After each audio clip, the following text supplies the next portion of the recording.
বিদেশি ঋণের দিক থেকে ধুঁকছে ভারত। এক বছরে 10% বেড়ে হয়েছে তা প্রায় 65 লক্ষ কোটি।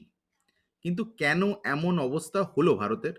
আমাদের বিশ্বগুরুর সৌজন্যে দেশের প্রত্যেক নাগরিকের মাথায় এখন 1,42,000 টাকার লোনের বোঝা। কেন্দ্রের বিজেপি সরকারের জামানায় দিন দিন বেড়েই চলেছে সেই অঙ্কটা, বিশেষত বিদেশি ঋণ, ফরেন লোন। একথা জানাচ্ছে খোদ সরকারি রিপোর্ট।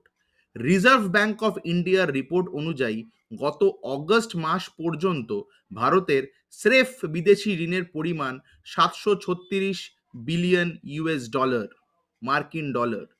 টাকার অঙ্কে যা প্রায় 65 লক্ষ কোটি টাকা। আর তার সুদ, সে ব্যাপারে নির্দিষ্ট কোনো তথ্য অবশ্য পাওয়া যাচ্ছে না।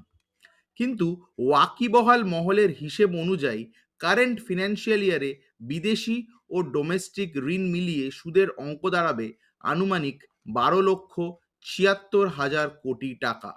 স্বাভাবিকভাবেই প্রশ্ন উঠছে, বিশ্বগুরু প্রধানমন্ত্রীর কৃতিত্ব তাহলে কোথায়? উনি কি করলেন? সরকার এবং তার গদি মিডিয়া সুযোগ পেলেই প্রচার করেন বিশ্বের তৃতীয় অর্থনীতির দেশ হতে চলেছে ভারত।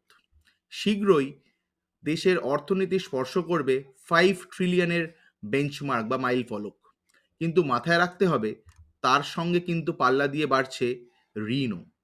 তাহলে দেশের ফিউচার কি হতে চলেছে? ভাবুন আপনারা, ভেবে কমেন্ট করুন। ভালো থাকবেন। নমস্কার।